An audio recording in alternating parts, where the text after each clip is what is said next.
Hey, welcome to Long Distance Sisters. I'm Tori. I'm MacKenna. And I'm Serena. Come chat with us while we're far apart. Okay, let's get started.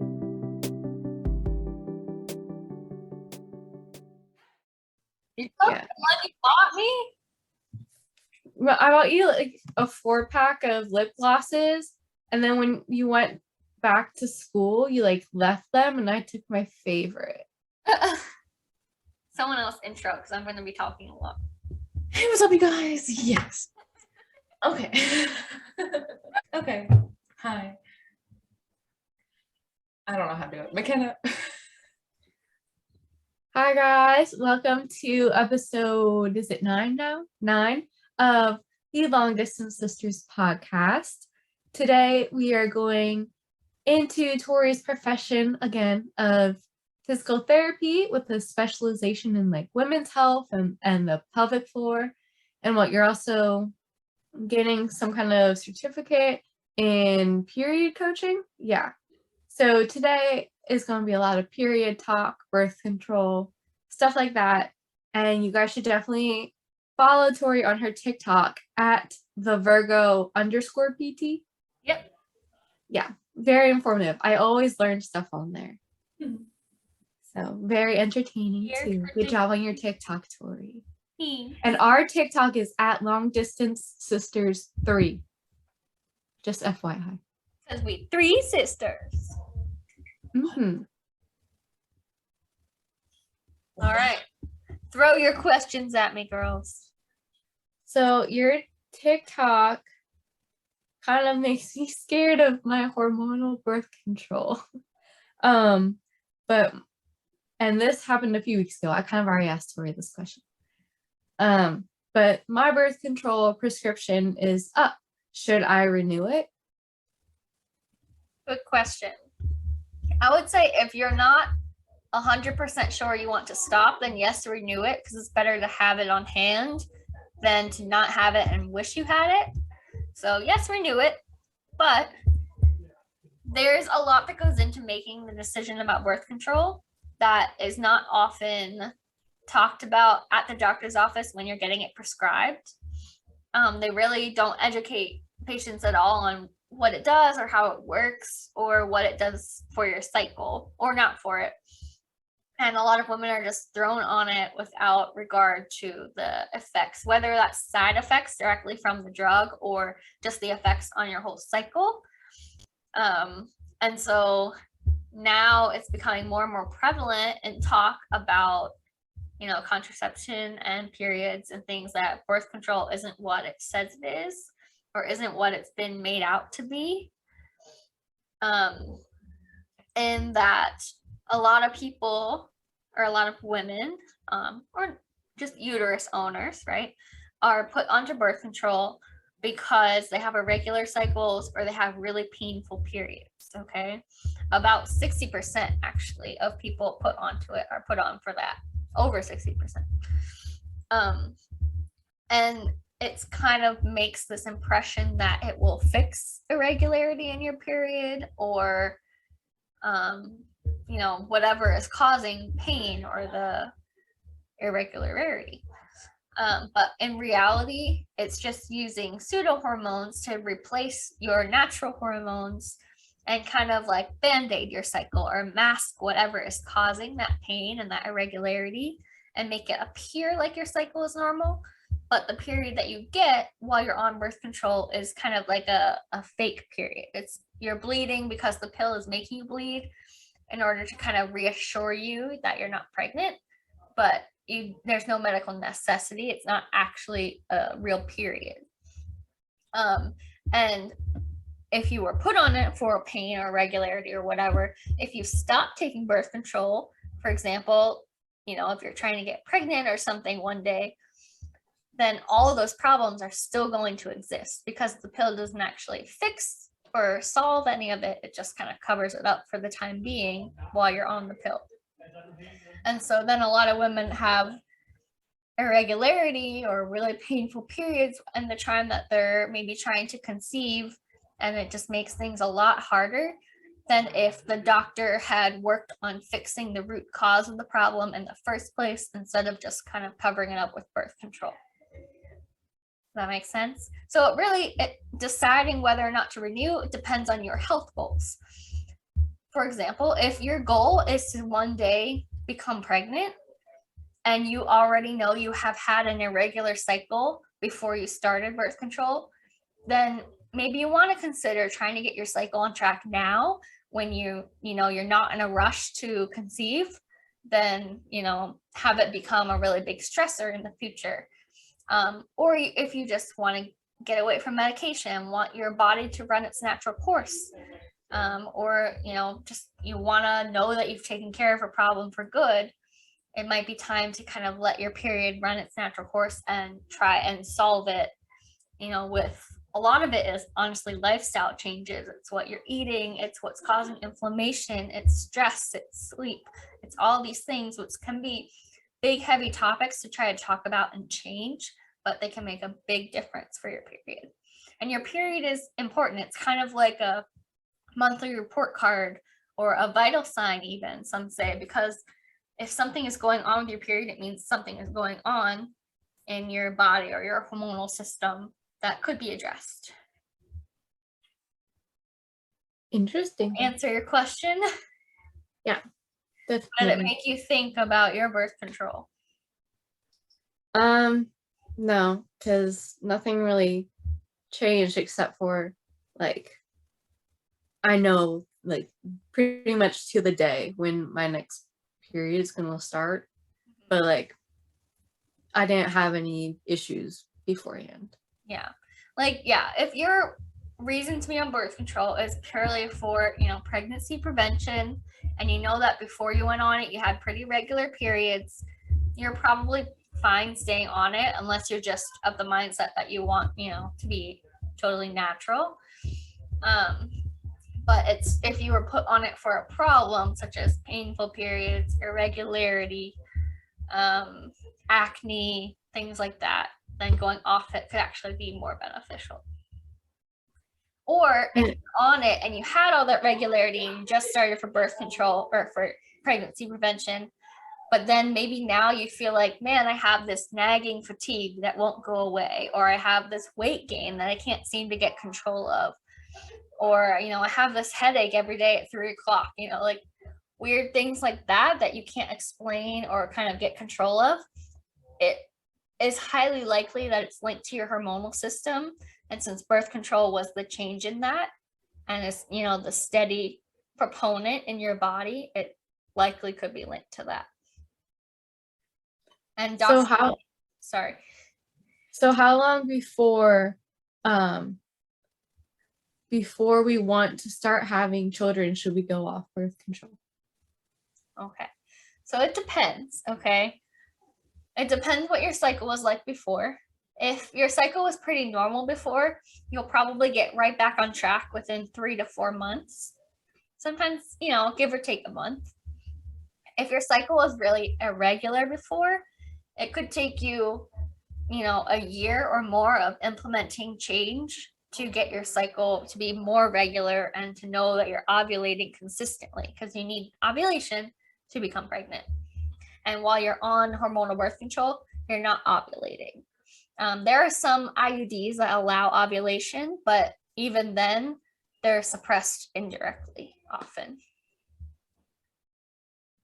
Gotcha.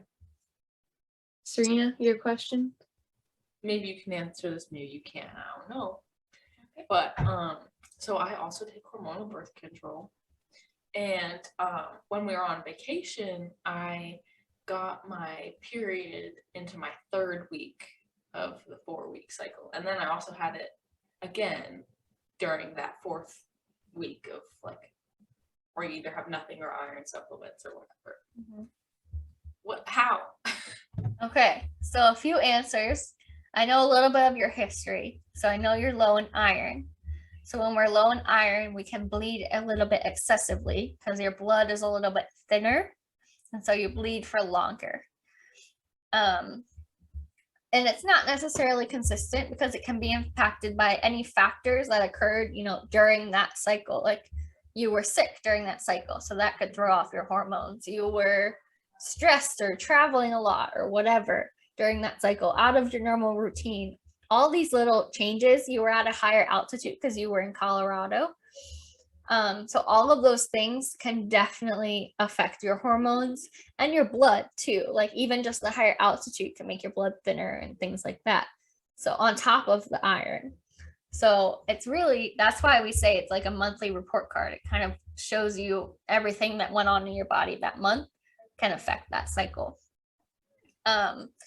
You can also have prolonged bleeding because sometimes women bleed during ovulation and maybe spot in between ovulation and their period, and then their period starts. So they might feel like they bled all the way through. Likely, however, that bleeding during ovulation and that spotting is pretty light. And then when your period starts, you'll start having maybe some heavier days. But yeah. And there's a lot of things that can cause heavy bleeding in terms of hormonal balance, but for someone who is on birth control, those are the likely causes. Or the third one is just if you are taking your birth control inconsistently during that cycle, like maybe not taking it at the same time every day, or you missed a few days, that kind of stuff. Or sorry, You're good. if the few months prior you skipped the sugar pills so that you skipped your period.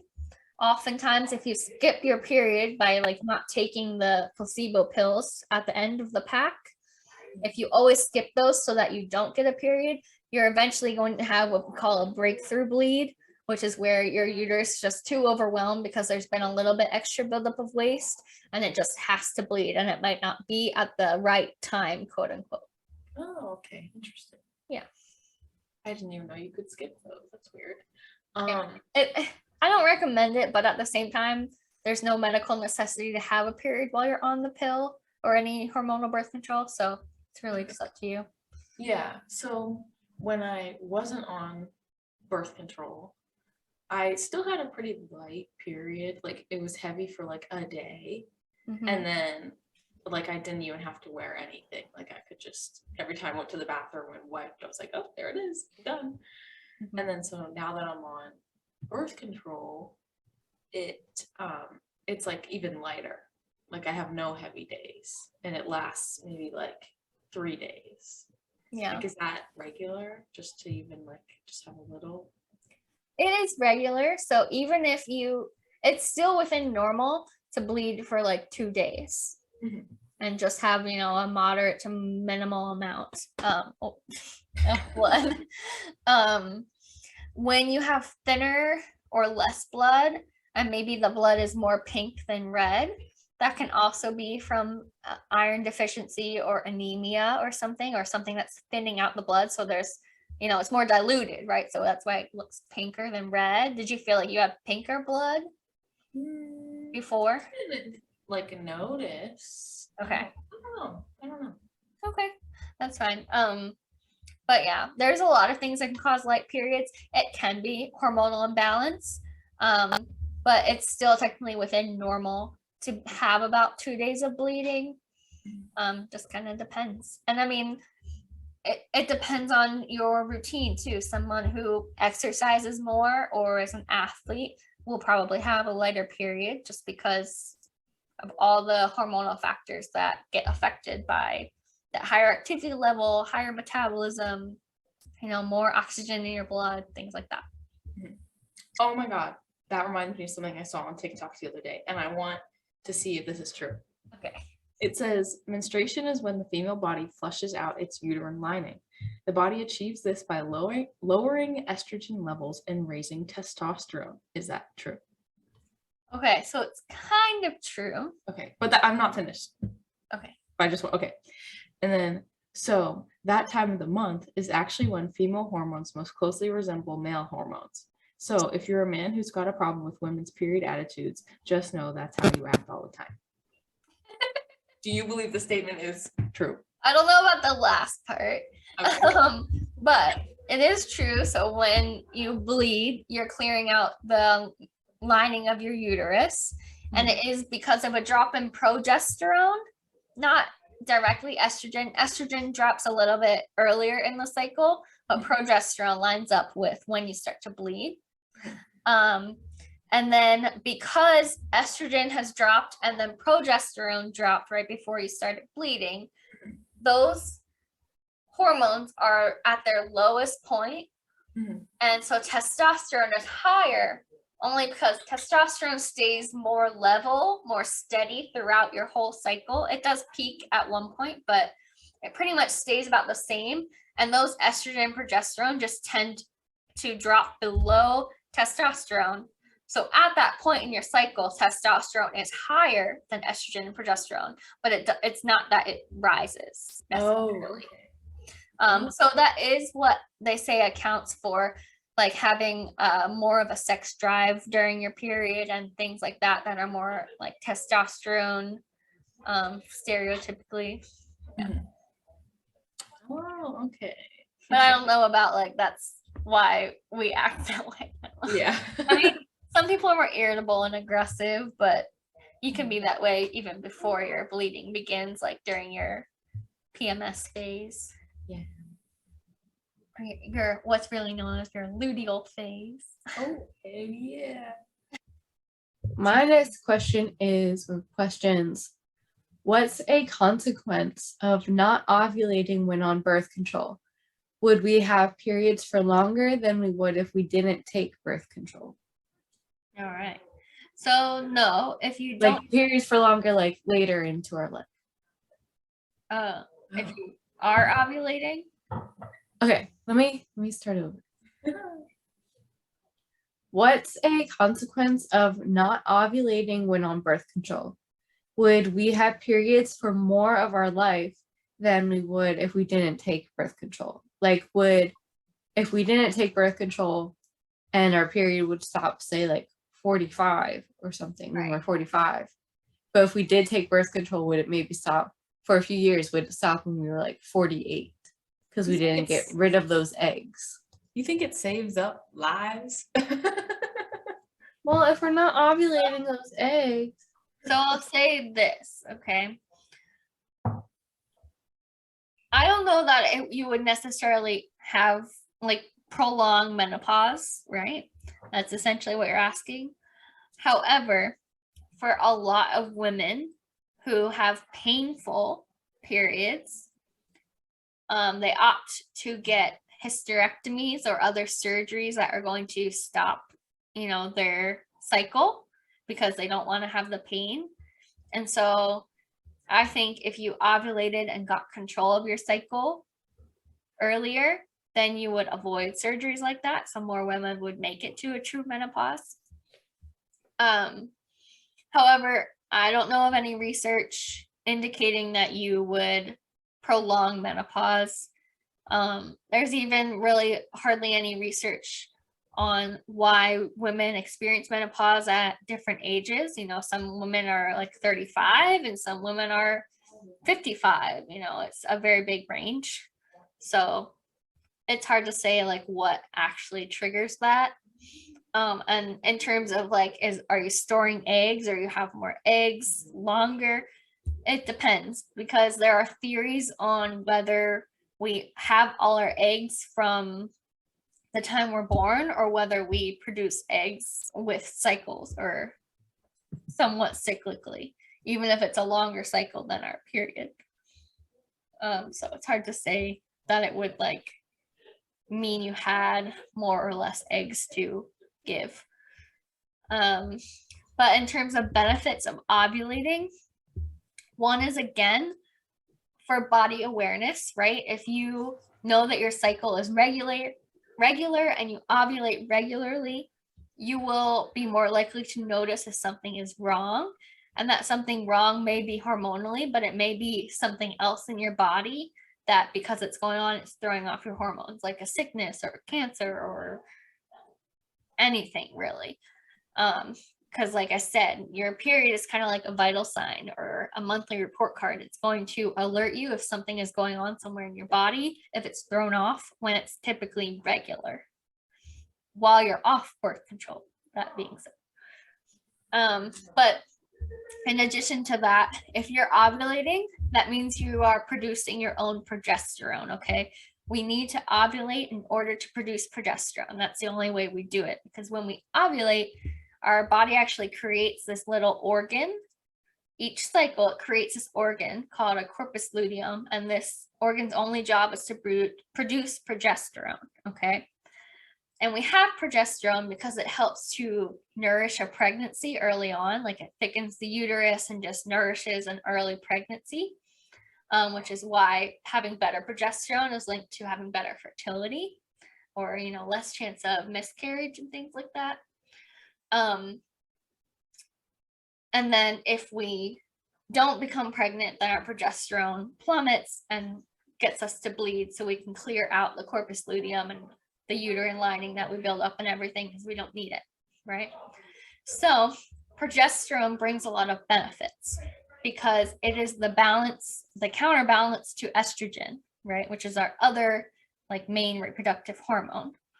And with a lot of hormonal birth controls, more so today, they are only progesterone. So they're only replacing your progesterone. They're not replacing your estrogen. However, the progesterone that they replace it with is really called a progestin, because it's not really progesterone, only does the job of suppressing ovulation. It doesn't give all those counterbalance effects to what estrogen does. Okay, so progesterone helps to balance things like your mood and your metabolism and your stress response cycle and your hair growth and all these things. It's the counterbalance of estrogen so that you maintain, you know, a good healthy level of all those things in your body. But without progesterone pulling that weight, because it's only doing one part of progesterone's job as the synthetic version, right? You don't have that counterbalance. So without progesterone, meaning without ovulation, you have more mood swings, more irritability, more fatigue, more headaches, more, what else did I say? Lower metabolism, so more weight gain, things like that. So that's the benefit of having ovulation, so that you can produce progesterone. Interesting. Yeah. And get the full benefit rather than just a little bit of the benefit. Cool. Yeah. But again, for some people, if you're on birth control and you're not experiencing you know, chronic fatigue or headaches or weight gain or any of those things, then hey, more power to you. Stay on it. Especially if you know your cycle was regular before, you had no problems, then it's fine. But you know, if you're like, man, I have this fatigue that just like I can't shake no matter what I do. I drink 3 cups of coffee, I'm still tired. Maybe it's your birth control. And a lot of us don't know the difference because we've been on birth control maybe since we were 15, 16. We don't really know what we would be like without it.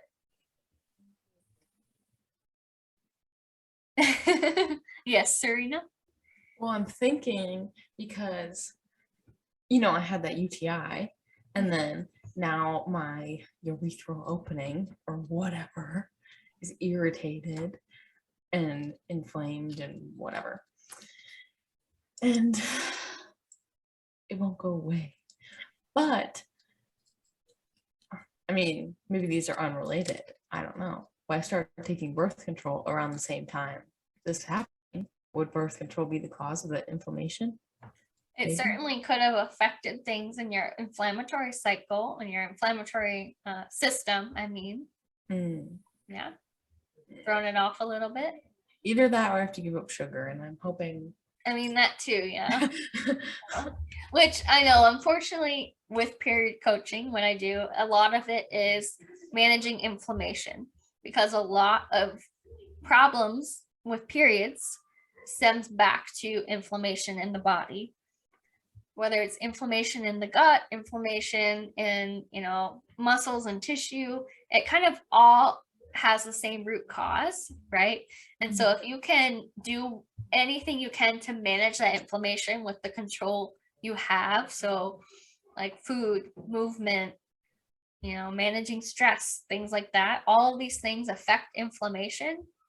And so even if, you know, maybe your inflammation is from endometriosis. I can't cure the endometriosis, but I can affect that inflammation so greatly that you have a lot less pain, or you have a lot less bloating, constipation, headaches, fatigue. All these things all go back to inflammation. And a lot of period problems, including irregularity, severe cramping, heavy bleeding, all can relate back to inflammation. And so if you can set your body up for success to manage inflammation the best that it possibly can, you're definitely going to affect those symptoms. And having chronic UTIs, definitely inflammation plays a role in that. Man, I already gave up coffee. I hate. I know.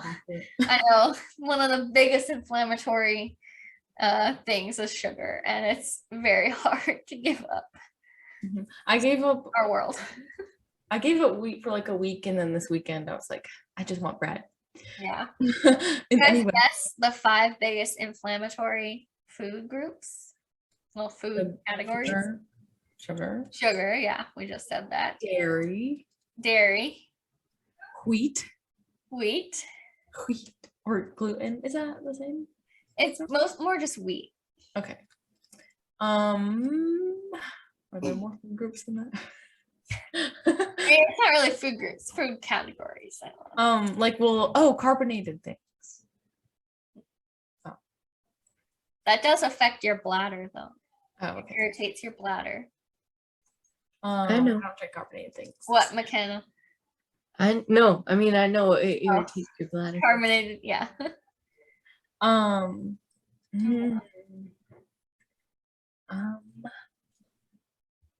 Well, just like junk food in general, like no to nightshades, Nightshades? like tomatoes. Oh, no. Oh, like acidic foods? No. Again, that's bad for your bladder if you have pain and urgency, but What can I eat? inflammatory. Should I go on the carnivore diet? Yeah, focus on what you can have, Exactly. not what you're taking away. That's what I promote with my clients is what can we add that is anti-inflammatory or going to balance our meals rather than what do we have to take away, at least at first. Might as well try the easiest thing before we have to resort to the harder thing. But there's 2 more. You guys give up? Yeah. All right. Artificial sweeteners, I don't know. No. The 4th one is alcohol. Word. And Limit on the booze. the 5th one is vegetable oils. So I can't eat vegetables. Okay. No, vegetable oil. Vegetable oil, canola oil, things like that. But the good ones are like olive oil, avocado oil. Keep those. Coconut oil is good. Why are all the expensive things the things that are good for me? I know. What the heck? And getting your oils from food, so like fish and nuts and seeds. Peanut butter. Yeah, peanut butter is good. I lived a lot of my life thinking that peanut butter and almond butter and all that stuff was like bad or kind of a naughty snack. But in reality, healthy fats do a lot more for your body than anything else. And protein. And is there a little bit of fiber in there? It's basically what Abby Sharp refers to as the hunger crushing combo.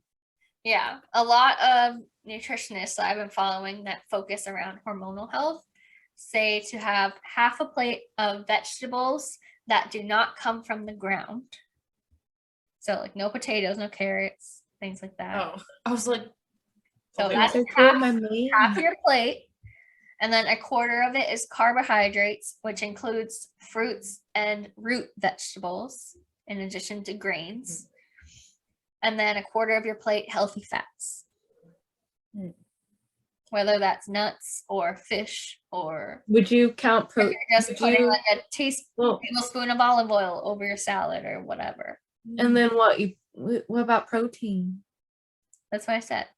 Oh, You didn't say protein. Protein's included in your carbs or your oils. Or both. Or both. Just make sure there's protein, guys. Yes.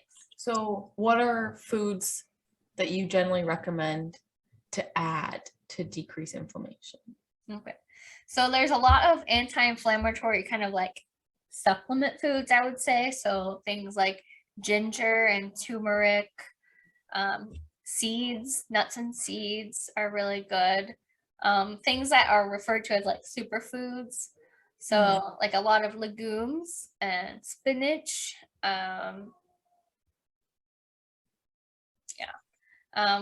The good oils, so like fish, salmon's really good. What else? And just kind of like thinking about where you can add more vegetables to your day, or So like, add some more fatty oils to your day. Like I actually recently watched a lecture and we were talking about what to eat pre-workout, right? Because there's so much on the market that's really like, I don't know, you don't really know what to trust and what to believe, and like, do I have a protein shake? Do I need that much protein before I work out? Like, what is it? And she honestly was like, eat a banana with some nut butter. Like that's all you need. Or her other recommendation was like mix coconut oil or MCT oil into a cup of tea and have that before you work out. I've seen that before. Like people And that healthy fats goes a lot further than like a protein shake. Yeah, I've seen that before where they put like some coconut oil like in their coffee. And it helps you, I hear, to burn like stored fat before you're burning fat from food you like recently ate, I guess. Well, the dietitian, you good, Tor? The dietitian I keep up with, she says, and if your goal is building muscle, to like obviously enjoy fats throughout the day, because fats are fine, fats are good, but kind of minimize them like 2 hours before, 2 hours after your workout, because fats can slow down muscle growth. Yeah. And I mean, it's kind of like every dietitian or nutritionist that you watch online or find, they're going to have their own recommendations, and none of them are wrong. Yeah. You know, each person has their own philosophy, their own learning that goes behind that. And a lot of it's true. It's just whatever works best for you. Yeah. Like I don't follow those ratios. Like I use them as like maybe a guideline if I'm trying to decide between things to have, but I just eat what feels good beforehand. I think a lot of the talk around healthy fats and including them like pre-workout or just, you know, in your snacks and things is because one, they're pretty satiating. You know, a spoonful of like almond butter is like, not that it's filling, but it just like, I don't know, gives you just enough that you're like, okay, I'm good for now. It's pretty like but that's not just fat though. Like it's totally different from like olive oil or something. Like it has the fiber and the protein in it too. It has all three of those things that are best at satiating you. Yeah. But I mean, really, to get a good amount of protein from nuts, you have to eat a solid handful, and you're not having like that much nut butter. You're having like a spoonful. Well, maybe you want. But then a lot of it too is to balance your blood sugar, because, you know, even if you don't have a problem with blood sugar, like you don't have diabetes, it's still, you know, a daily occurrence in your body and your blood. There's sugar there, right? And so preventing your body from going from one extreme to another, you want to have something that's going to kind of balance, and fats tend to kind of be that balance. Like if you're having maybe something really like base and carb heavy, and then something really like sugar heavy, like fruit or something, having that healthy fat is going to come right in between, right? And kind of like bring both extremes to the middle. Okay. So let's get off the food. Yeah. We got off topic. So what is something that you know now, after getting, you know, all this experience and being taught about it, what is something you know now about your period that you didn't know before, besides like anything with like birth control or anything? Like, is there something that like you either were never taught, without going into like specifics, or something you used to do that you shouldn't have done, stuff like that. If there's anything, take your time to think. MacKenna, find a quiz. I already did. Oh, okay. Well, I would say I never knew that there were 4 different phases to our cycle, and that those phases are obviously linked to fluctuations in certain hormones, and so can kind of be a sign of how our energy, our cravings, our whatever fluctuates throughout the month. Mhm. So your period has 4 cycles. So obviously your menstrual cycle, right? And then from that, that's when you bleed. Mhm. Yeah.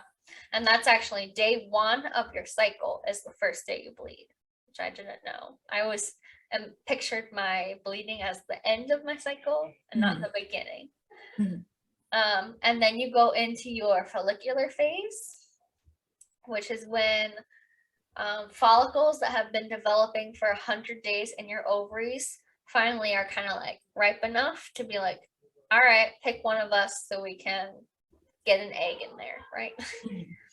And then from follicular, we ovulate. So that egg travels from our ovaries to our uterus to try to link up with some sperm and implant.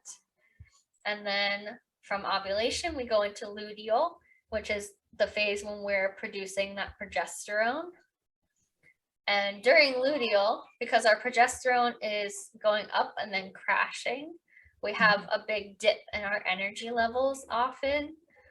So we have less energy, we're less focused, things like that is often linked. And it's, it's not necessarily the same for everyone, but if you start to kind of pay attention to it, you might notice, oh, hey, why am I like so tired this week? Like, this is so weird. Oh, wait, I'm in luteal phase. And you start to pick up that there is really a pattern, as opposed to, and then from luteal, you go back into menstrual. But as opposed to your follicular phase, your estrogen is climbing and it peaks during ovulation. And that tends to be when you have the most energy, the most sex drive, the most just like focus, like you're like out there to get stuff done, come up with lots of ideas, bang them out. And then, after ovulation, you like dip. And then obviously during menstruation, most people are pretty tired, low energy. You want to lay on the couch, like eat a lot of junk food because you have like no hormones working for you. Oh, bless. So yeah. So I'd say just learning about my cycle was empowering for me to notice patterns in my body and start to use them to my advantage. Like there are whole courses out there that teach you, how to use your cycle to your advantage.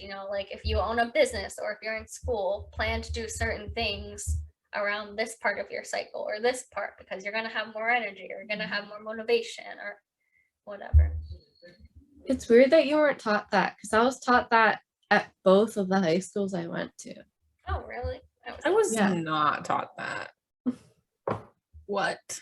Yeah, Boston High and Lassiter both taught I was me. just taught that you had menstrual phase and the rest.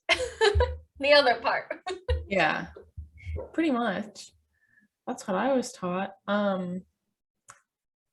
Well, in health, we would watch The Biggest Loser all the time, which was kind of a toxic thing to watch in health class. Not kind of. And then we had this lady come in and like talk to us about abstinence, and I was like, it was very weird. And I was like, what school are you at? That's my goal. My goal is to get to 1,000 followers on TikTok, which I'm at like 800 right now. Wow. Because then I can go live and I want to like just provide free live sex ed, basically. Yeah. Like it's crazy some of the basics that we aren't taught. Whether it's about menstruation and periods or it's about sex or like whatever. It's like, so one of your TikToks mentioned that at least people who like have an actual like menstrual cycle not people on hormonal birth control, but like you're not fertile every day. Like, can you go into that, please? Yeah. So this is another sex ed myth for me, I think. I was terrified into thinking that at any moment, if I wasn't taking my birth control, I could become pregnant, right? When in reality, it's not true. You can only become pregnant when you ovulate, and you only ovulate once a month. However, you're fertile for about 6, maybe 7 days of the month. And that is because sperm can live up to 5 days in the uterus or in the fallopian tubes or wherever they end up. They can live for 5 days. So if you ovulate, you only ovulate at one time on one day, right? They tend to say a 2 to 3 day window because you can't really pinpoint the exact time you're going to ovulate, right? So ovulation. So you can only use sperm to fertilize the egg that have been put inside the uterus within the previous 5 days, or else they would not be alive, right? And after ovulation, you've already ovulated. You can't get pregnant.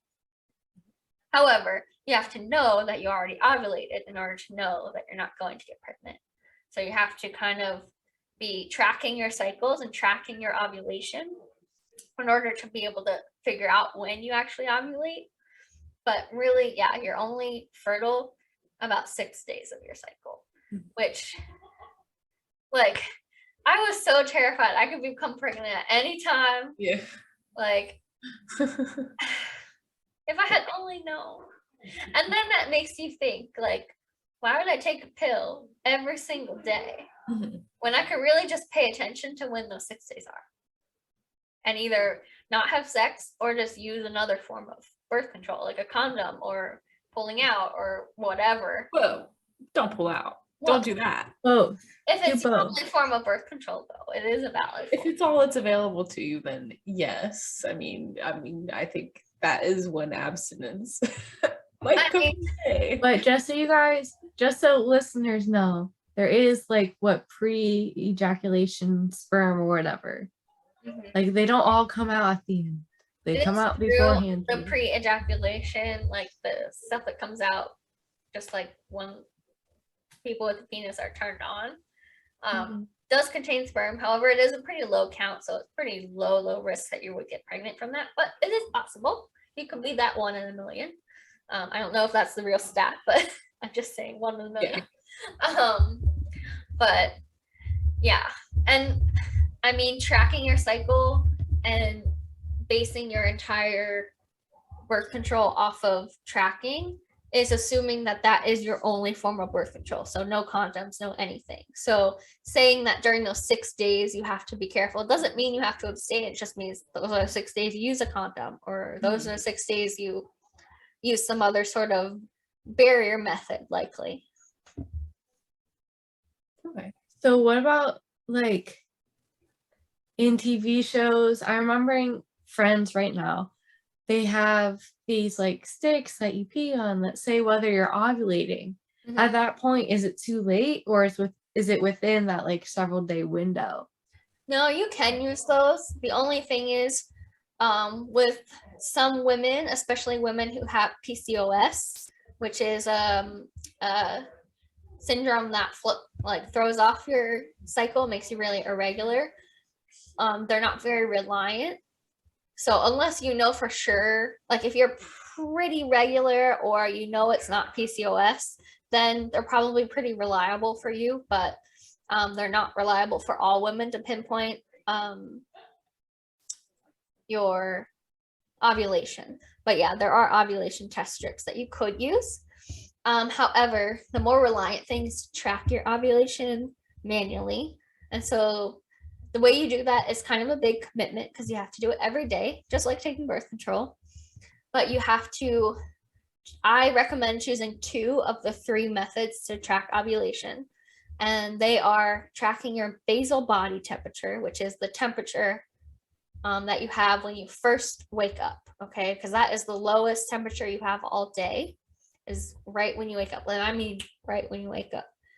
Take your temperature. So, you keep a thermometer in your bed, bedside table or whatever, and you take it when you wake up and you track that number, because when you get closer to ovulation, your temperature will rise pretty consistently. However, it's relatively subtle. So if you're not tracking every single day, you're not going to notice the change.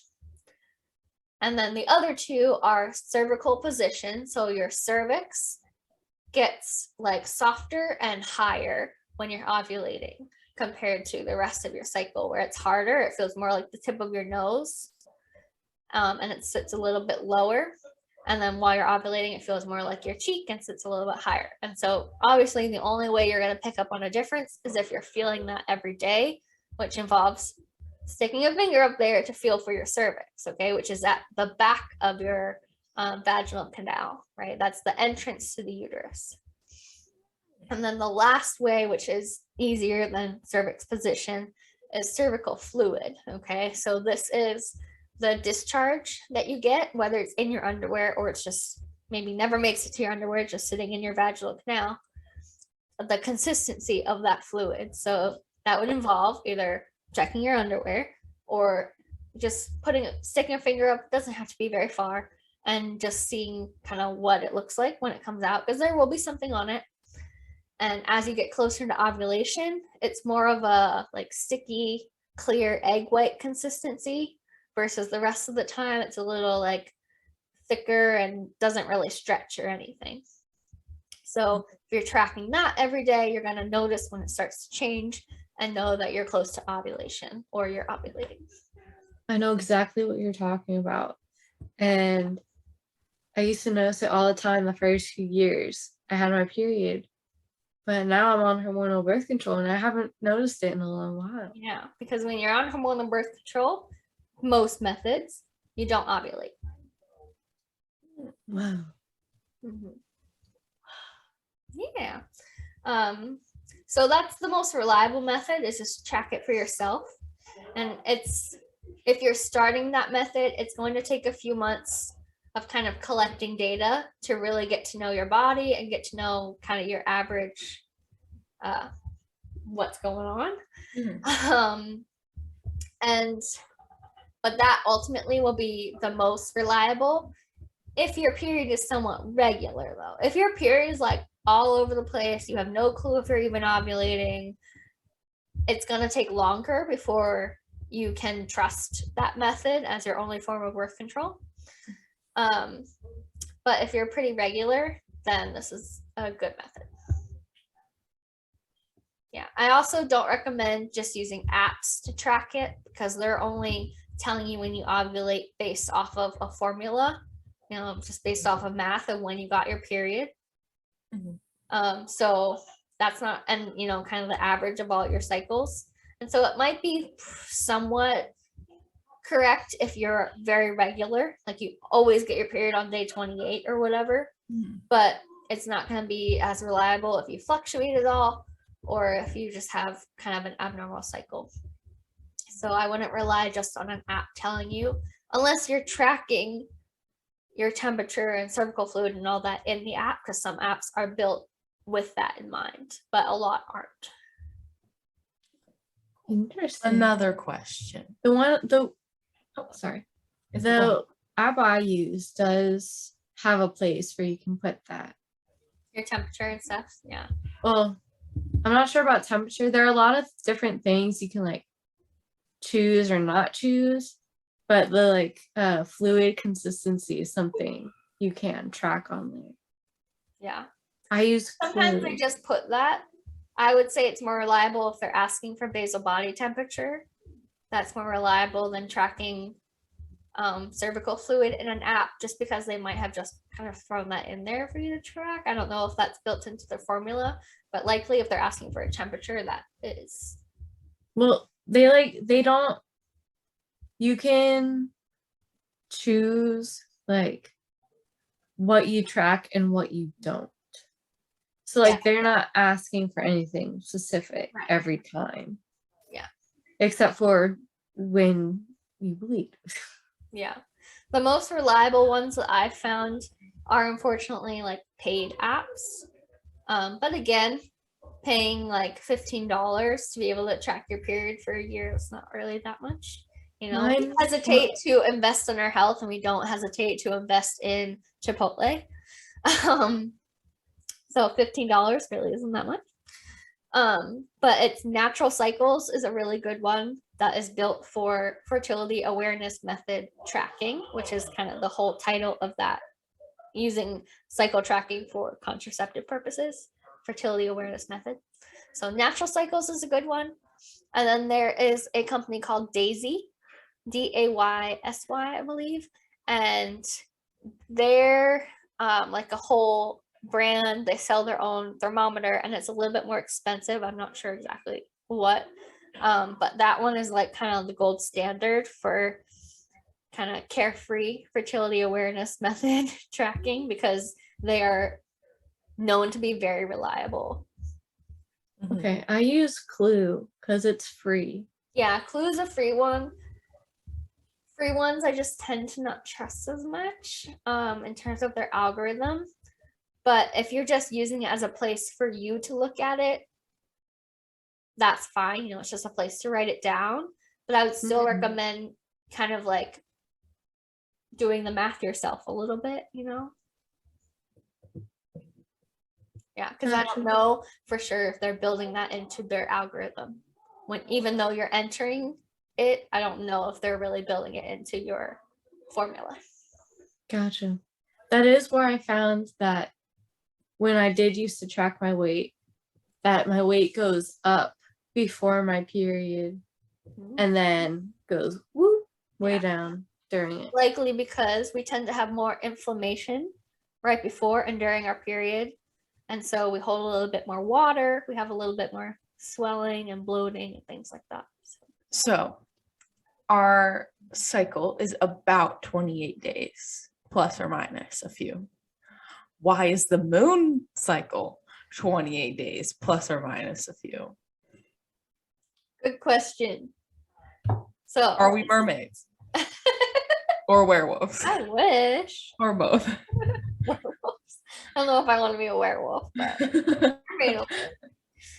all right. So there's a lot of controversy about whether our cycles are linked to the lunar cycle. And science has mostly said no.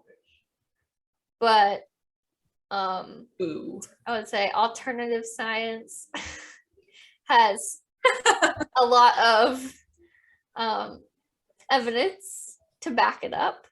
However, obviously we don't all have our period at the same time every month because we all have the same moon. But some women do try to sync their period with the moon. I don't know how they do that, but they try to. Oh no. Like before I went on birth control, I was synced to the moon for like 4 months. I was like, this is so cool. And the whole myth of that you sync up with like the women around you is mostly chalked up to coincidence, because everyone's cycle is different. So you're bound to kind of all have your period at the same time at one point, and then you'll kind of have it close together for the next few months, just because that's how it works. But anyway, back to the moon.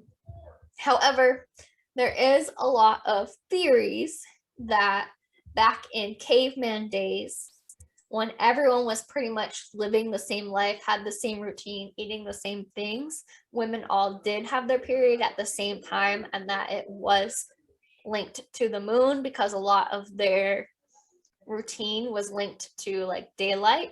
So their circadian rhythm, so like your sleep-wake cycle, was very, very regulated and strict, and everyone pretty much got up at the same time and went to bed at the same time. So kind of their whole body's cycle, menstrual, circadian, anything was all kind of the same, because there just wasn't a lot of variation in their lives. And so they all it's theorized they all had their period at the same time, and that it was in tune with the moon because their lives were kind of more in rhythm with daylight, moonlight, etc. That is so cool. And I'm in intro to anthropology this semester, so maybe I'll just become an anthropologist. Yes. They also thought women having their period were like getting messages from God and were like transcending the earth during this time. And so whatever they said when they came back from being on their period, because they would kind of all go to like some like ritual cave and hang out, they would come back and whatever they would say, it was just like a message from the gods. So like, I'll take that. Some wine, smoke some weed, listen to what the gods tell them. Exactly. Why don't we do that anymore? Who knows what they were doing in that cave all together, bleeding, but you know, it just feels very primal and womanly and goddess. Oh my god.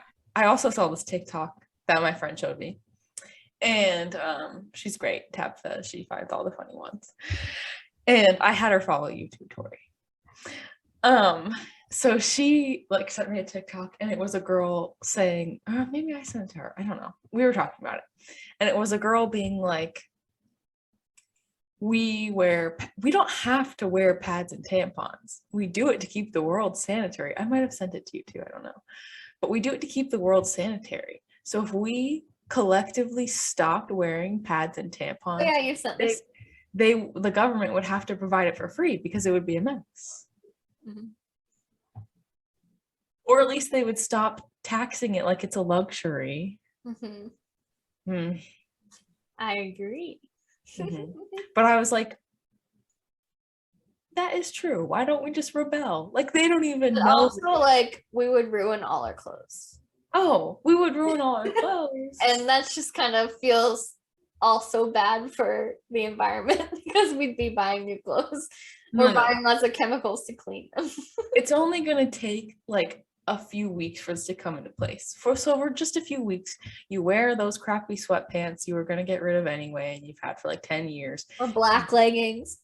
Yeah, you buy the granny panties or wear the bad underwear that's super old anyway and it's like about to break. Like, just, you know, you only have to do it for a month. We all just have to collectively do it for a month. And then the world become like gross and we'll be like, sorry, like we're just humans, like don't know what you want, like more. I think women hold to spend my money on food rather than this. Yeah, and it's like, provide it to me for free because this is just a thing that happens. Tampons are hella expensive. It's insane. And plus, when I was still using tampons, I use a menstrual cup now, but I would always forget to pack one. And so I'd end up having to run to CVS in the middle of class or something and buy another pack. And so I was like buying at least one pack every month, probably more, because I'd be like, oh shoot, I'm on campus and I forgot a tampon. I have to go to the student store where they jack up the price even more and buy a pack. Like, that's when you use toilet paper. I did, but I mean, you can only do that on some days of your cycle. Yeah, that's true. Well, so in the high school MacKenna and I went to, nobody really used their lockers, but I would always get one every year because I would put a spare change of clothes in there and like a bag of tampons. Yeah. There you go. Yeah. And that was the only thing I ever put in my locker, ever. That's smart, yeah. Wait, did I get it after my senior year? There might just be clothes and tampons in someone's locker. I don't know. Someone was like, jackpot. Yes. Yeah. But yeah, I agree. Like, obviously the message there is just like, it's this societal patriarchal thing that's been enforced on us to use tampons, constantly buy them, pay too much for them. Not very sustainable. But before I do free bleed on my lighter days a lot of times. I mean, kind of depending on what I'm wearing or doing, but I agree that it's okay to just like have a pair of underwear you have ruined or whatever. There's also a lot of talk around it being like unsanitary to use like reusable pads and things like that.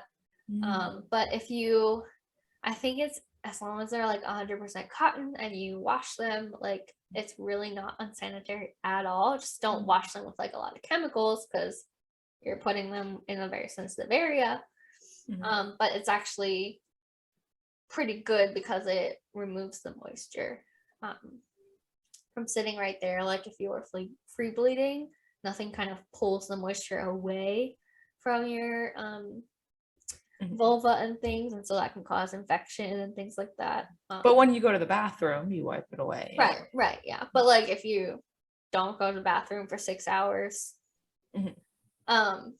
but honestly, I think the best options out there are the menstrual cups and discs because they are sustainable, they are easy to use, they're easy to clean, they are hygienic, and honestly pretty worry-free. I never have to worry about forgetting a tampon or anything. Like I love my menstrual cup, and I haven't tried a disc, but I've heard it's pretty much the same story. Yeah, and I think because I remember we bought them together. I think ours, they were salt cups and they're $25 each. Yeah. And they're pretty good. They do like stain after a while, but like, what do you own that's not stained? Like, come on. And like for those of you without a frame of reference, if you're a man, $25 is like 3 packs of tampons. And I'm not even talking a big pack, like a 12 pack. 3. So it'll last you about 3 periods. Versus a menstrual cup you could use for like 5 to 10 years. Yeah, and they don't even have good flavors. And honestly, I have never leaked less. Like that's everyone's biggest worry when I talk to them about menstrual cups. Like, I'm just gonna leak. I bleed too heavy. I'm like, a menstrual cup could hold your entire period unless you bleed too much and you need to get that checked out. Or honestly, I used to leak a lot with tampons because I would be lazy and not change them in time. And I have leaked like 1 time with my menstrual cup in the years I've been using it. I'd say the hardest part is like getting it out for me. Because Really? you're not supposed to tug on that thing. But I like only just figured it out this year. We haven't had them for that long. It's been like, I don't know, 3 years. It's like 3 years, yeah. Like if you're sitting on the toilet, that's the easiest way to get it out. Oh yeah. What were you doing before? Standing? Yeah. What?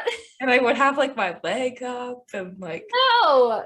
I would just sit and you just have to squeeze it and pull down. It doesn't say that on the instructions to sit down and remove it. Sorry. That's funny. But like what I would do, because like I was doing this in a dorm, so it's kind of like it can be like a bit weird because so you're supposed to take it out every 12 hours and like kind of like dump it out and rinse it a little bit. So I would go into the dorm shower when I woke up in the morning, take it out so it could easily clean because sometimes like it'll spill like as you're taking it out if you're standing and taking it out apparently. And then like 12 hours later or whenever I would shower later, which was probably about 12 hours, then that's when I would remove it again. So it's just so easy. So Yeah. easy. And they say too, like if you're in like a public restroom or somewhere where you can't like rinse it, wash your hands before you go into the bathroom and then just like pull it out, dump it and put it right back in so that your hands are clean so you're not bringing really any bacteria. And then just next time you remove it, rinse it. But it's okay to not rinse it as long as you're dumping it and not doing that every single time. But yeah, people are so, I don't know the right word, reluctant to use them. And I'm like, I am. I don't like the idea of putting stuff up there. you put tampons and pads up there. Not tampons. you But just like pads. No, I use reusable period underwear. Oh, interesting. I just feel like it would get like gushy and soggy. You'd have a soggy bottom. My underwear? No, it hardens. Oh. Actually. Do you have Just a little. Do you have pretty light periods, MacKenna? Yeah. So then that's maybe a good option if you have a lighter period. And I use like their lightest absorbency or like their second lightest of their 4 absorbencies. Which brand is it? Nix, KNIX. One thing before we move on to the quiz, I feel like I have the probably most unique first period experience out of us. But do you guys want to share yours and then I'll share mine? Just like when you got it, like when you were like, oh my gosh, like what were you doing? Where were you? I don't remember too much. I think I was in 8th grade. And I remember like walking down the hallway at middle school and being like, what is going on? Like, I feel something. And I went into the bathroom and like wiped, and I was like, what? No. And I didn't have anything. So I just was like holding up some toilet paper and jammed it. And I was like, but it was pretty like irregular and varying throughout the first like year or so, which is pretty normal.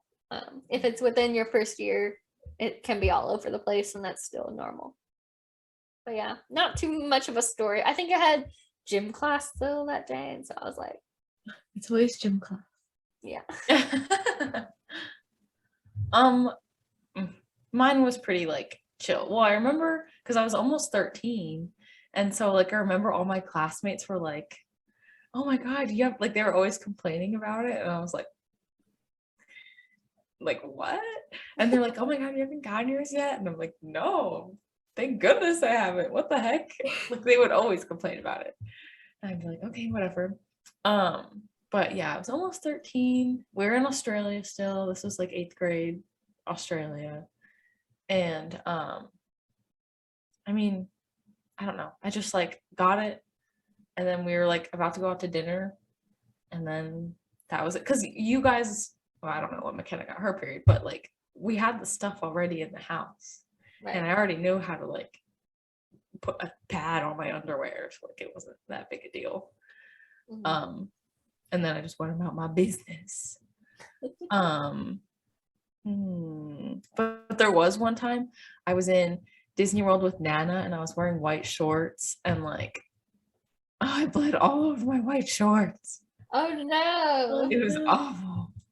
Did you get new pants there or something? Oh, I had a jacket and I tied my jacket. Yeah. I will say, before we get to your story, MacKenna, going back to mine, it wasn't my first period, but when I was in high school, I was a cheerleader, and I hated wearing pads for cheerleading and for games because I just felt like you could see it, or and it wasn't comfortable to like jump and tumble or whatever in, or stunt. And so I was just like, I need to wear a tampon, and I hadn't tried it yet because I was nervous to try it. And so I kept trying, and I would put it in, and it would be so painful to push it in and to be like then get up and walk around with it because I couldn't get it in far enough. And I was like, what is going on? Like, this cannot be how it's supposed to be. Like, something's wrong.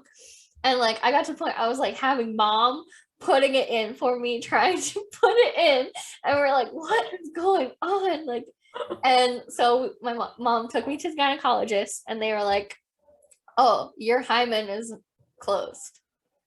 And they were like, I don't know how you made, like, no one actually makes it to like their first time with their hymen still closed. Like, your hymen pretty much naturally breaks in your preteen years, or it's just broken, just like it's a myth that your hymen is like closed until you have sex. Totally.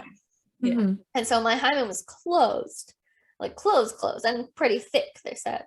And so I had surgery to open my hymen. What? Oh my god. Where were we? Yeah. And I went to cheerleading practice that night. Yeah. Oh. But then I could wear a tampon, no problem. And I was very happy that I did it. I wish I would have been a PT back then, because I probably could have just done like some manual techniques to like loosen it and break it, but I got it done. Oh my god. What the heck?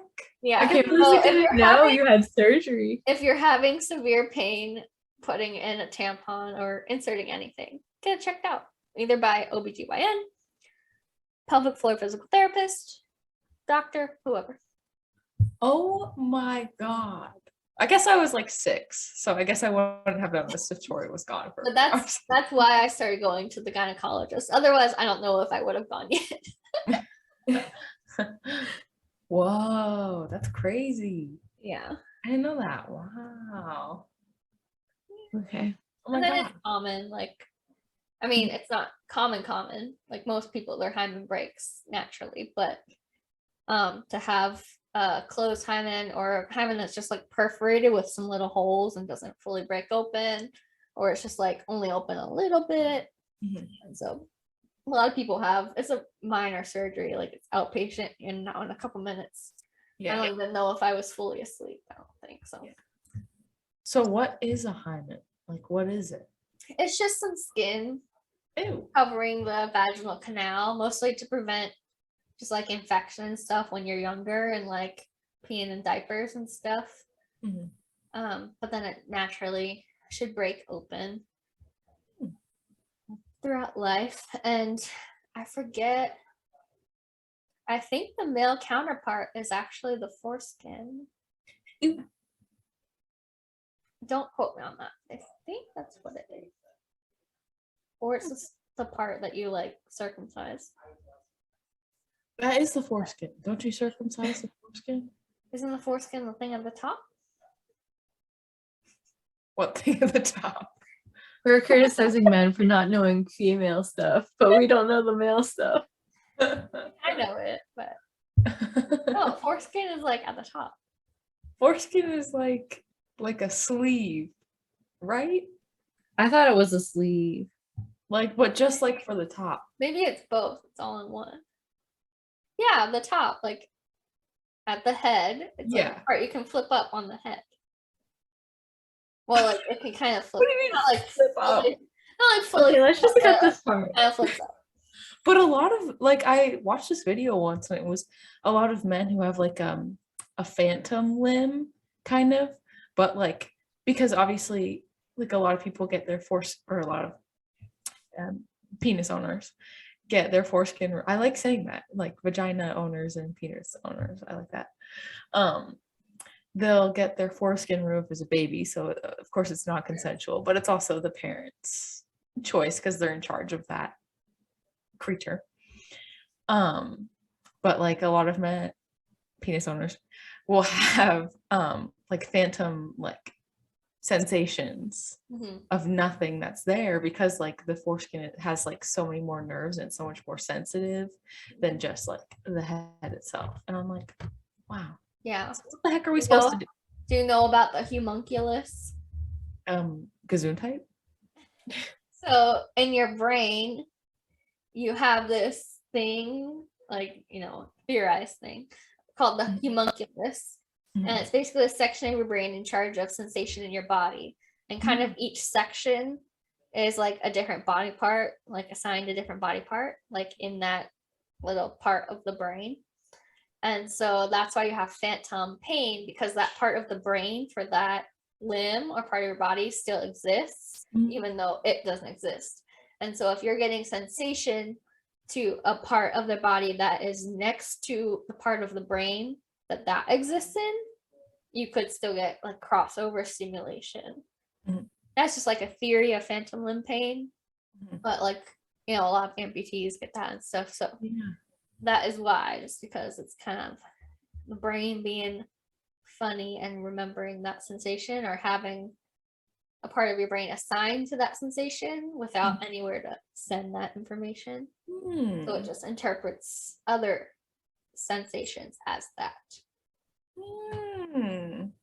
I don't know why it's called the homunculus. It sounds really weird, but anyway. All right. Okay. MacKenna, your story.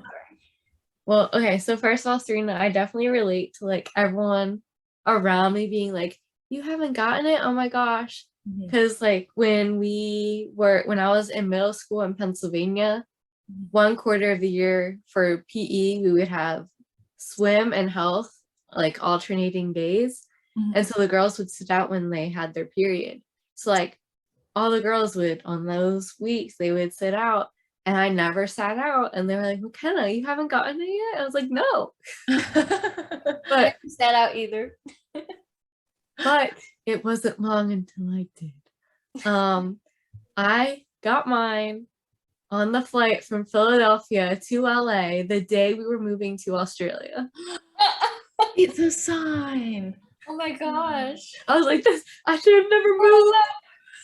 And I heard that, like, I thought that, like, if you were really athletic, you wouldn't get your period until you were later. And I thought it was totally because it was the first time in years where I went 1 month without doing sports. Because we were moving and, like, You the have to be spring like season, I couldn't participate real in spring athletic. sports. So I was like, it's because I had to stop playing sports. no, If you anything, have to be it's- like really athletic, like Olympic training for Yeah. gymnastics athletic, like And that's not really healthy, guys. Just not normal school athletic. Yeah. And that's also like I remember whenever I would go on flights, like it seems like it triggered my period to come a few days before it actually like Okay. was planned. So like that maybe it was just a few Some days sort of away. But Drop fine. in pressure. Oh, no, I had to use airplane toilet paper. Just wadded up. And I used so much. Because I did not want to get anything on the seat. Right. And then when we were in LA, we had such a short time between our flights. So we were like, go, go, go. Mhm. And I remember like we had brought like a change of clothes or two in our carry-on bags. And I remember like I changed my clothes and I had my like dirtied underwear in my bag. And in security, like something in my bag went off. So they had to take my bag to the side. And I was like, please don't go to the bottom. Please don't go all the way to the bottom. Please don't go all the way to the bottom. Oh, And they didn't. No. And I was like, oh my gosh. Yeah. Oh no. Oh. And I'm not going to tell mom about it because she's already off the wall stressed. Yeah. Sure. Yeah. Okay. Tip if that happens to anyone, the stewards on the plane have pads usually. So you can always ask them. And like that's part of their job. They want to help you. So Yeah. And honestly, if you're like a 13-year-old coming up and you're like, do you have a pad? They're gonna be like, oh my god, honey, yes. Like, let me Yeah. take care of you. Like, do you need a hot pack? Do you need ice cream? Like, what do you need? oh my They're god, you gonna be I obsessed. should have. I my should have God, asked those Qantas people for Yeah, you some probably would have got Ovid. like extra dessert. Like, they would have loaded you up, honey. oh my all the fizzy lemonade. You I probably want. would have been like, you need some wine. Like, I know you're 13, but we're going to Australia. It's fine. oh Okay, I have to my- use the bathroom. What? She could have gotten so many snacks. No. I'm so pissed. We sat next to each other. Back on to penises. Okay, so I just caught up with Euphoria, and they actually show penises. I mean, they're prosthetic penises, Oh yeah, I just heard about this on a podcast. but like you like literally see penises all the time. You see boobs all I the time. heard, wait, is that the show that like William Dafoe or something is on? Zendaya, she's like the main character. I know. I said William know. Dafoe. I don't know who that is. Okay, well, I think that's what they were talking about. I was half paying attention. But they were like, apparently this guy's penis is like too big. And so they put a prosthetic smaller penis on him. Wait, was he in Grey's Anatomy? I don't know. Oh, okay. I don't know who William. Let me Dafoe look it is. up. William Okay, because the Dafoe. dad in the show like just had the schlong hanging for like many. Oh, wait. It is an old guy. Okay. Hey, guys, honestly, I have no idea what I'm talking about. Wait, share your screen. Oh, it's in Spider-Man No Way Home. That's what they were talking about. Yes. I don't know why he's showing his penis. Wait. William Dafoe? Yeah, like the Green Goblin. No. Let's talk about No Way Home. I haven't seen it I yet. don't know if this was like a through costume visualization or like a straight up penis shot, but No, William I haven't Dafoe. watched it. William Dafoe is not in Euphoria with his Okay, schlong. yeah, no. Once I saw that who it was, I was like, okay, no, not you. Green Goblin. It was No Way Home. That's what they were talking about. He didn't have his penis out in No Way Home. He did not. Maybe there was a shot where you could like, see the bump. No. Or so And they the were legend. like, they had to cover it up because it's too big. Oh, wait. Or so the legend goes. The people are just like, that is iconic. That his penis is too big. Willem Dafoe. It's too big Very nice. to show on screen. Wow, that's great. But yeah, in Euphoria they show penises all the time, and like it's about time. You only ever saw butts, and it's like, okay, our butts all kind of look the same. I mean, it would have helped me like the first time I saw one to not just be like, okay, Ew. like what? Ew, it's like a worm. This is what all hype is about? Like, Oh, that's no not way. any like bad thing to the guy. It was just like, I had no idea what to expect. I was just like, oh, okay. All right, so is it quiz time? This time. What's your preferred collection method? Pads, tampons, menstrual cup, absorbent underwear, I free bleed, other. Menstrual cup. Menstrual. Absorbent underwear. Oh yeah, 1% on menstrual cup. 1% absorbent underwear? 0%, MacKenna. What are you looking at? No, 1% absorbent underwear. Yeah. Mine says 0. Mine says 1. McKenna must have just clicked it for me. Yeah. Oh, so she's the 1%. I get it. Wait, so I'm the 1% of menstrual cups? What? No, I have No, 4%. menstrual cups at 4%. Tori, Not we're on looking mine. at the same screen. Oh, We're Tori. looking at your screen, Under it. Tori. I'm looking at over it. Okay. All right. All right, next. Do you ever make a DIY pad out of toilet paper when you don't have anything else to use? Yes. Yes. Yes, all the time. Majority say yes. Pretty much how if I ever start my period and I'm out. Yes. When your period has been hanging around too long, do you ever say, fuck it, put on dark underwear and free bleed whatever is left? Of course, I can't be dealing with this shit for days on end. No, I make sure there's 0% blood left before I stop using feminine products. It depends on how like heavy the flow is at that time. Yeah. I'm just gonna say no. Mine's I'm pretty gonna light after the first few days, so I a lot of times do this, but sometimes just because the menstrual cup is so easy, I'll just put it in, but if I don't feel like it, I don't. Yeah, like the absorbent underwear is I have to put on underwear anyway. Yeah, it's true.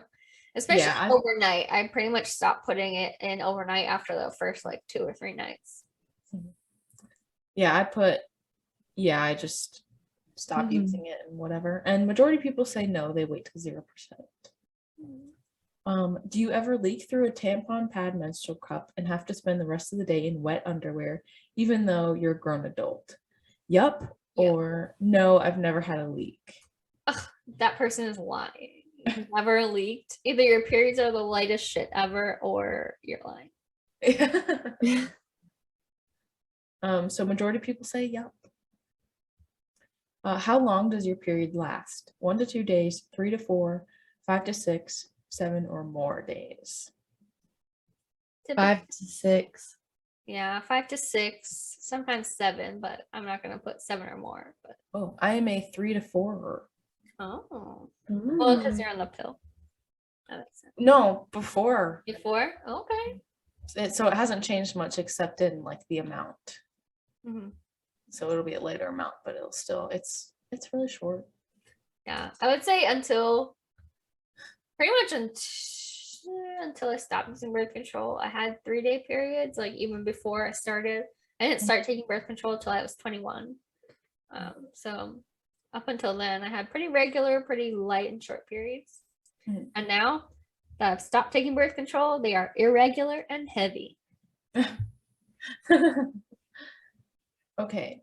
Have you ever felt less crampy after taking a very big shit? I am Yes. a very fortunate. I'm a very fortunate person. Knock on wood. I don't really get cramps. Like Okay. maybe for like 6 seconds, I'll get like a minor one. One time though, around like in the middle of my cycle, like not even on my period though, like I had cramps for a few minutes and then they went away. Wow. Which back when I thought that I still ovulated on hormonal birth control, I thought I was ovulating. Because I heard you can have cramps when you're ovulating. They call it It middle. was literally like day 14, day 15. It was like right there. Yeah, they call it middle schmerz. I will get cramps. They're not terrible. Like they've never like kept me out of school. They've been so bad, but like I'll definitely feel them like in my booty, and then like you have the period poop, and it's like just like a bloody shitty mess, and it's very funny. But then when we were on vacation, we were in Florida. I was like, oh, my stomach hurts. It must be from that Mexican food we ate yesterday. I was just cramping and I didn't know. But I was like, oh, my stomach. I have a terrible stomach ache. I did not. You didn't know you Well, I were did, but cramping? What? it wasn't because of Mexican food. You didn't know you had cramps? What? No, because it wasn't the week of my like assigned period. Oh, okay. It was the week before, and it just from probably I traveling. like never had cramps before birth control or during until I stopped. And now I get them not terrible. They're pretty mild, maybe moderate on occasion. And just for the first day or two, but never had them before. Not once.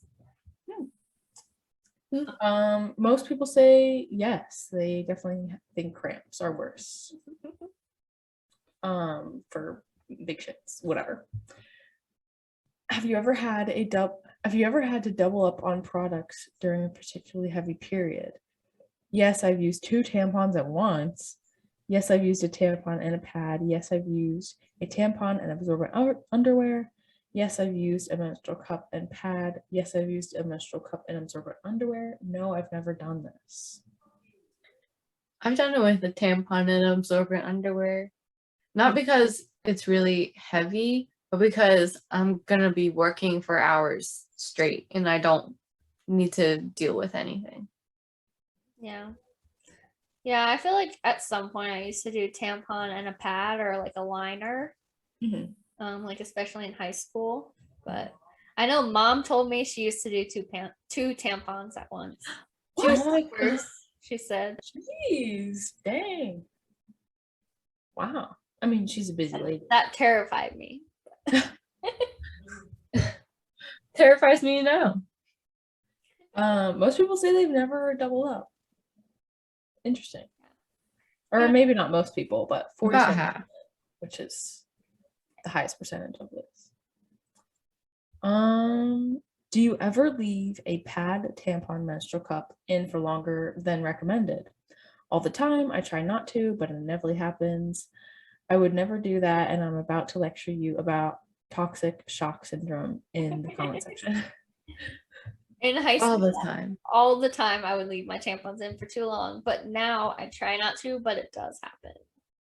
Yeah, I try not to, but it does happen. Because I just forget. Yeah. Especially on lighter days. You're like, I'll wait an hour, and then like 4 hours passes. And you're like, You also have to change like a tampon every time you pee, basically. So it's I did not do that. Ew. I so should have had toxic shock. Jeez, Tori, that's gross. You have I don't do that either when I like maybe the second time I pee, I'll take it out. Mainly because I have to poop and it'll just come out anyway. Ew, what? You put because like the pressure from like your rectum pushes on the tampon and pushes the tampon out. Wow. Yeah. I never pushed mine out, but it certainly can. Oh my god, I would take it out every time I went to the bathroom. That's why I'm like, these are so unenvironmentally friendly. Oh no, I'd wear it for like 14 hours. That's too long. Oh my god. 9 hours is the max, people, in case you're wondering. Yeah, normally I just like wear it. Like when I do double up, I wear the tampon. I obviously put on the absorbent underwear in the morning, but I'll put on the tampon before work, and then I'll take out the tampon at lunch, and then just go off the absorbent underwear the rest of the day. Yeah. Are you the same that like I call my mornings like the big flood or like the great wave. Oh It's yeah. always way heavier in the mornings because like Yeah. the wave from not being horizontal any longer. Yeah. No, literally I'll stand up and it'll be like a whoosh and I'll be like Yeah, so like I'm always super heavy the first like couple hours I'm awake. yeah. And it lightens out through the rest of the day. All right, the next question makes me mad. Do you ever flush your feminine products? You're not supposed to, No. but I totally do sometimes. Yes, I flush them. No, I never do. No. Never. Oh, I've never done that. I don't want to clog the toilet. Exactly. People don't know. People don't know. Need to know what I'm going through. but Right. I would say if people are doing this because they don't want other people to see their products in the trash. Because I used to be very terrified of someone like looking in the trash bin and being like, ew, Tori has her period. Like, even if there's like a lot of people that it could be. So I would get very artful to like hide it in the trash. Like I would find like a toilet paper roll and put it inside or like wrap it up. Eventually I stopped caring and I would just save like the wrapper and put it back inside of that. And I didn't care that people knew it was a wrapper, but I was very creative for a long time. Yeah. If I was in public, not like at home, but Yeah, no, you're not supposed to flush your feminine products, and even though they're called flushable wipes, please do not flush them. They are, just because they can go down a toilet does not mean that they are good. They do not break down in wastewater treatment centers. Like, they will stay the exact same for years. They do not break down the environment. Please don't flush flushable wipes. They can clog your toilet too. They cannot. Yes. Not just the environment's problem. Your problem also. most people said they don't do it. So good. But 34% say they have. 15% are like, yeah, I flush them. 19%, you're not supposed to, but I totally do. It's like 15% of people. Yeah, that's too much. Like, yeah, whatever. Come on. Flush them. 2022. I hope they get cramps. Well, then they can give me business. Yeah. I'm a period coach. I do it virtually for anyone, anywhere. Okay. My phone's gonna die. Okay. Do you ever try to run from the shower to your room when you're on your period and accidentally leave little blood drops like a trail behind you? What the fuck? It happens. I don't know about running from the shower to my room. That's odd. Like, why wouldn't you just put something in before you went to your room? But I would say sometimes I walk around the bathroom, like if I'm about to get in the shower and I just took out my cup and I'm like, I need to grab something and then get in the shower. And yeah. So definitely familiar with the blood drop trail. Yeah. Yeah, we know that. I'll say yes for that reason. Yeah, me too. What do you do with your stained underwear? Throw them out and buy new ones, wash them and use them again next month. It's just gonna happen again. Yeah. Wash and use again. Yeah, wash and use again. Good. I'm glad most people said that too. Have you ever tried to put a tampon in, but there was already one there? Ah, yes. Ah, good God, no. No, I've never done that. No, because I love taking tampons out or my menstrual cup to just see what collection. Yeah, see what's happened. I was like, ooh, let's see. I would never forget. Have you ever bled through your underwear and pants? No, I'm very careful. Yes, that happened to me. Oh, but going back to the last one, I'm pretty sure mom told me about a time that she had her period and there was still a tampon in from her last period. Because she will double up on tampons sometimes. Exactly. She would forget she had two and only take out one. Oh my God. What did they teach people in the 80s? I know. God. So bad. Don't recommend. And a lot of people do that. And sometimes like it kind of gets like almost not implanted, but like stuff starts growing around it to kind of like make it part of the environment. Ew. Well, 16% of people said that it's happened to them where they put one in and they forgot there was one still in there. Yeah. Have you ever bled through your underwear and pants? Of course. What?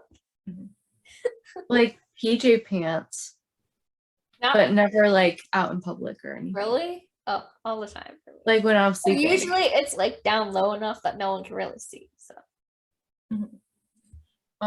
Okay, next. Do you ever have sex on your period? Absolutely not. Maybe not on the heavy days, but yeah, we'll work around it. Yes, all the time. No comment.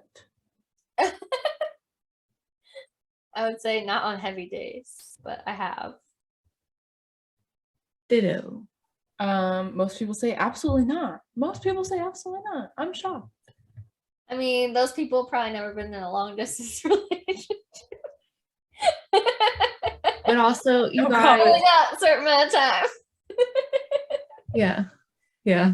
Serena, I see you. No comment. But yeah, definitely avoid some things. Know yourself. Know what you're going to do. Know what your flow is like. Yes. Know what Put a color towel the bed down. sheets are. But yeah. And definitely, if you don't typically use condoms or something, use it then because it's still blood. So it can still carry infections and things, which, yes, obviously, if they are having sex with you, they're already at risk for that. But blood is still like hazardous waste if it does not get Bloodborne pathogens. So be extra precautious if you are bleeding. Okay. That was it. Okay. Thanks for Awesome. listening this week. Confined. I hope I answered your questions. Oh, sorry. Yeah. Shameless plug, my TikTok and Instagram at the Virgo PT, which is in the description box, at the Virgo _PT. I am, as you know, a public health physical therapist. So I do in-home physical therapy visits if you live close to me, which is in Davenport, Florida. I also do virtual consultation for public health physical therapy. And I do virtual period coaching. So trying to get your period regular and on track so it's not standing in the way of things like school and work and, you know, careers, motivation, fun stuff. So check me out. There's links on all that stuff to schedule a free call with me, get to know what I do, and if it's right for you. So yeah, shameless plug there, but we're talking about it, so. Mhm. All right, thanks for listening. If you haven't listened to last week's podcast, we talked more about Tori as a pelvic floor PT. She gave us some guidance about our pelvic floor and other issues that I will be listening to again this weekend.